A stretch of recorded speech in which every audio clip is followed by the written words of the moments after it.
ठीक है, अब मुझे आपको एक ऐसी बात बताने दें जो शायद आपको बहुत चौंका दे। हम हमेशा से मानते आए हैं कि एलियंस हरे रंग के छोटे लोग होते हैं, लेकिन वे वास्तव में साधारण धरतीवासियों की तरह दिख सकते हैं और वे शायद यूरोप में रहते हैं। ये स्थान इबेरियाई प्रायद्वीप है और यहाँ रहने वाले लोग कुछ चौंकाने वाले संदेहों के घेरे में हैं। इसका कारण ये है, इबेरियाई सभ्यता की सबसे महत्वपूर्ण कलाकृतियों में से एक को वाल्गानो खजाना कहा जाता है, जिसका एक हिस्सा धातु संरचना है जो पृथ्वी पर कहीं नहीं मिलती क्योंकि वह उल्कापिंड धातु है। हम एक कदम आगे बढ़कर इस पहेली को देखें। सबसे पहले यह धरोहर खुद है। यह विभिन्न 51 वस्तुओं से बनी है, जिसमें सोने की गेंद, सोने की बोतल और सोने के कंगन शामिल हैं। क्या आपने भी ध्यान दिया कि सब बी से शुरू होते हैं? इन खजानों का कुल वजन लगभग 9 किलोग्राम है, जिसमें 8.2 किलोग्राम 23.5 के गोल्ड है। यदि आप धातु विशेषज्ञ नहीं हैं, तो मैं आपको तुरंत समझाता हूँ। तुलना के लिए 23 कैरेट सोने की शुद्धता 95.8% है, तो 23.5 कैरेट सोना और भी शुद्ध होता है और बाकी हिस्सा इस बहुमूल्य धातु को अधिक मजबूत और टिकाऊ बनाने के लिए अन्य धातु के घटकों को मिलाकर तैयार किया जाता है। इस सेट में चांदी, लोहा और एम्बर भी शामिल हैं। मूल रूप से यह एक बहुत ही सामान्य कीमती धातु की वस्तु की खोज होनी चाहिए थी, लेकिन इसमें दो चीजें बहुत अजीब हैं, जिन्हें हम अस्थायी रूप से नकल मान सकते हैं। कृपया इस लोहे के कंगन को देखें और इस खोखले अर्धगोल को। क्या आप देख सकते हैं कि इन दो चीजों का रंग और जंग उन चमकदार शुद्ध सोने की वस्तुओं से बिल्कुल अलग हैं जो इनके आसपास हैं। कहानी 1963 से शुरू होती है, जब एक शोधकर्ता ने ध्यान दिया कि उन चमकदार सोने के कटोरों और सोने की बोतलों के बीच एक गहरे रंग की शीशे जैसी धातु दिख रही थी। यह धातु कुछ जगहों पर अत्यधिक चमकदार थी, जबकि अन्य जगहों पर लोहे के ऑक्साइड से ढकी हुई थी और इसमें स्पष्ट दरारें भी दिखाई दीं। जान लें कि सोने में आमतौर पर ऐसा प्रतिक्रिया नहीं होती। सोना सभी धातुओं में से सबसे निष्क्रिय तत्वों में से एक है। यह जंग नहीं लगता और न ही इसका रंग बदलता है। इस संदिग्ध लौह पदार्थ के स्रोत को समझने के लिए शोधकर्ताओं ने इस पर मास स्पेक्ट्रोमेट्री का प्रयोग किया, जो अणु में द्रव्यमान और आवेश के अनुपात का पता लगाने के लिए उपयोग किया जाता है। परिणाम स्वरूप यह पाया गया कि लोहे में निकेल की मात्रा उल्कापिंड के लोहे में पाए जाने वाले निकेल के साथ बहुत ही समान थी। सीधे शब्दों में कहें तो वह कंगन और अर्धगोलाकार धातु पृथ्वी से नहीं, बल्कि बाहरी अंतरिक्ष से आई है। अब मुख्य सवाल आता है, इस खजाने की सही तारीख तय करना कठिन है, लेकिन यह बहुत महत्वपूर्ण है क्योंकि हमें इसका विशिष्ट कालखंड जानने की आवश्यकता है, यह देखने के लिए कि क्या यह इबेरियन प्रायद्वीप में लौह युग की शुरुआत के साथ मेल खाता है। अगर यह मेल खाता है तो शायद शक करने की कोई बात नहीं है, लेकिन अगर यह मेल नहीं खाता है तो यह कम से कम बहुत अजीब है और यहाँ तक कि बेहद संदिग्ध है। आइए हम इतिहास में 3 युग प्रणालियों को देखें, जिसमें पत्थर युग, कांस्य युग और लौह युग शामिल हैं। पत्थर युग को यहाँ अनदेखा कर सकते हैं। हम कांस्य युग और लौह युग की तुलना करें।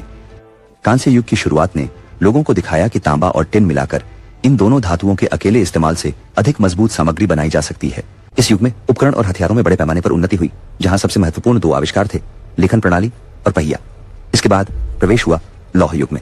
इस युग की विशेषता यह थी कि लोहे ने धीरे धीरे लोगों के दैनिक जीवन में प्रवेश शुरू किया। लोहे को कांस्य की तुलना में जटिल आकार में ढालना आसान था, खासकर जब इसे आगे स्टील में परिवर्तित किया गया तो इसने जीवन के सभी पहलुओं में बहुत बड़े बदलाव लाए। औजार हल्के, सस्ते और अधिक मजबूत हो गए। ठीक है, अब हम इस खजाने के समय के मुद्दे पर लौटते हैं। इतिहासकार लंबे समय से इस बात पर बहस कर रहे हैं कि ये खजाने इबेरियन उत्तर गैलो युग के बाद प्रकट हुए या कांस्य युग के अंतिम चरण में। हाल के शोध के परिणाम बताते हैं कि इन वस्तुओं का निर्माण लगभग ईसा पूर्व 1400 से 1200 के बीच हुआ था। लेकिन समस्या यह है कि यहाँ लौह युग की शुरुआत इसके ठीक 500 साल बाद होती है। लेकिन प्राचीन कारीगरों को इतनी पहले से ही इस तरह की धातु को कैसे प्रसंस्करण करने की जानकारी हो सकती थी, जो कि लगभग 10 लाख वर्ष पहले पृथ्वी पर आई थी। ये समय बिंदु बिल्कुल मेल नहीं खाते। हालांकि शिल्प के बारे में एक उचित व्याख्या अवश्य है।理论认为，这些金属工匠当时可能偶然获得了陨石残片，他们通过反复实验，发现了这种金属的特性，并最终用于装饰这些文物को सिद्धांत है कि इन धातु कारीगरों ने उसमें शायद संयोग से उल्कापिंड के टुकड़े प्राप्त किए। उन्होंने बार-बार प्रयोग करके इस धातु की विशेषताओं को खोजा और अंततः इन चीजों की सजावट में उपयोग किया। एक बार जब उन्होंने इस बाहरी धातु को संसाधित करने की विधि सीख ली, तो स्वाभाविक रूप से वे इसे और अधिक कीमती खजाने बनाने के लिए इस्तेमाल करना चाहेंगे। इसके अलावा फिनिशिया वासियों का प्रभाव भी महत्वपूर्ण था। हालांकि इबेरियन लोग फिनिशिया वासियों के आने से पहले ही धातु और कुम्हार के चाक का उपयोग कर रहे थे, लेकिन फिनिशिया वासी नए धातु संसाधन तकनीक और कुम्हार के चाक को लाए, जिससे वे तेजी से और उच्च गुणवत्ता के हस्तशिल्प तैयार कर सकें।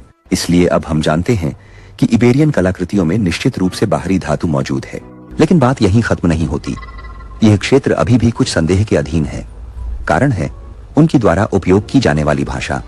देखिए, अधिकांश आधुनिक भाषाओं का एक प्रोटोटाइप भाषा के रूप में एक पूर्वज होता है, जैसे इटालियन, स्पेनिश, फ्रेंच। ये सभी लैटिन से उत्पन्न हुए हैं, इसलिए वे एक दूसरे से मिलते जुलते हैं। लेकिन इबेरियन मुख्य रूप से वर्तमान के स्पेन में रहते थे। तो फिर स्पेनिश और इबेरियन भाषा में कोई समानता क्यों नहीं है? सच्चाई ये है कि अब इबेरियन भाषा से कोई भी भाषा समान नहीं है। शायद केवल बास्क भाषा थोड़ी करीब है, क्योंकि उनके संख्या प्रणाली में कुछ समानताएं हैं। लेकिन बास्क भाषा एक भाषा द्वीप है, यानी कि इसकी दुनिया की किसी अन्य भाषा से कोई निकटता नहीं है, और यह यूरोप की एकमात्र भाषा द्वीप भी है। इबेरियन भाषा को अवर्गीकृत भाषा माना जाता है। हालांकि उन्होंने जो लेखन प्रणाली छोड़ी थी उसे कुछ हद तक आंशिक रूप से समझा गया है, लेकिन यह भाषा स्वयं आज भी लगभग पूरी तरह से समझ से बाहर है। जब आप इनके अक्षरों को देखते हैं, सच कहूं तो यह हमारे पृथ्वी के किसी उत्पाद की तरह नहीं लगता। इबेरियन शायद केवल दूसरों की वर्णमाला प्रणाली को अपनाने से संतुष्ट नहीं थे, इसलिए उन्होंने उसमें बदलाव किया, जब तक कि वह पूरी तरह से अलग न दिखने लगे। हम कह सकते हैं वे केवल कुछ प्रेरणा से प्रभावित हुए और फिर पूरी तरह से अपनी ही राह पर चले गए। हालांकि भाषा विद्वान कुछ हद तक अधिकांश अक्षरों के उच्चारण का अनुमान लगा सकते हैं, लेकिन इस भाषा का सही अनुवाद करना अभी भी पूरी तरह से असंभव है। इबेरियन भाषा भारोपीय भाषा परिवार की नहीं थी और 2000 साल पहले ही विलुप्त हो गई थी, और आज भी कोई समान भाषा नहीं है जिसे संदर्भ के रूप में लिया जा सके। क्या यह बहुत निराशाजनक नहीं है? हाँ, हमारे पास वर्तमान में 2000 से अधिक इबेरियन लिखित सामग्री उपलब्ध है। ये सामग्री कब्र के पत्थरों और सिक्कों पर अंकित है, मिट्टी के बर्तन, सीसा की प्लेटें, यहाँ तक कि गुफा की भित्तिचित्रों पर। लेकिन कुछ शब्दों को छोड़कर उनके अर्थ के बारे में हमें लगभग कुछ भी पता नहीं है। यदि हम उनकी भाषा को समझ सकते तो शायद हम जान पाते कि वे सच में महान विचारक थे या नहीं। लेकिन अब हम केवल उनके द्वारा छोड़े गए कला के कार्यों के माध्यम से कल्पना और अनुमान लगा सकते हैं। इबेरियन संस्कृति में कई आश्चर्यजनक कार्य बचे हुए हैं जो प्रतिभाशाली कारीगरों द्वारा रचित हैं, जिसमें केवल धातु कारीगरी और सिरेमिक ही नहीं बल्कि सुंदर मूर्तियां और वस्त्र भी शामिल हैं। लेकिन समस्या यह है कि इन विलासितापूर्ण वस्त्रों को बनाने के लिए एक विशाल कृषि वर्ग पर निर्भर होना पड़ता है। इबेरियन समाज के केंद्र में अधिकांश लोग कृषि और पशुपालन में लगे थे। आप जिस भौगोलिक स्थान पर हैं, उसके अनुसार कृषि के रूप भी अलग अलग होते थे। उदाहरण के लिए उत्तरी क्षेत्र में लोग मुख्य रूप से सब्जियों की खेती करते थे, जबकि वेलेंसिया क्षेत्र में वे जैतून के तेल उत्पादन और अन्य फसलों पर ध्यान केंद्रित करते थे, और पश्चिमी क्षेत्र में पशुपालन प्रमुख था। इसके बावजूद हमें इन दैनिक कृषकों के जीवन के बारे में बहुत कम जानकारी है। लेकिन इसके विपरीत हमें इबेरियन समाज के उच्च वर्ग के बारे में काफी कुछ पता है, जो कृषि संसाधनों को नियंत्रित करते थे और इन कारीगरों को काम पर रखते थे। 7वीं शताब्दी ईसा पूर्व तक हमने एक महत्वपूर्ण इबेरियन राजकुमार वर्ग को देखना शुरू किया, जो अत्यंत भव्य जीवन जीते थे, फिनिशियों के साथ व्यापार करते थे और विभिन्न विलासिता की वस्तुओं का आनंद लेते थे। आप उनके अंतिम संस्कार की प्रथाओं से इन उच्च वर्ग के अभिजातियों को पहचान सकते हैं। इबेरियन संस्कृति में अग्नि संस्कार मुख्य अंतिम संस्कार का रूप था, जबकि धनी व्यक्ति आमतौर पर कब्रिस्तान में दफनाए जाते थे और उनके साथ विभिन्न प्रकार की विलासिता की वस्तुएं और आभूषण दफन किए जाते थे। इनसे हम उनके वस्त्र और केश विन्यास की शैली को झलक सकते हैं। लेकिन ईसा पूर्व 6ठी शताब्दी में हमने देखा कि पहचानने योग्य कब्रों की संख्या में स्पष्ट रूप से कमी आई, जो दर्शाता है कि ये जटिल और भव्य अंतिम संस्कार की विधियां केवल कुछ गिने चुने उच्च वर्ग के लिए आरक्षित हो गई थीं।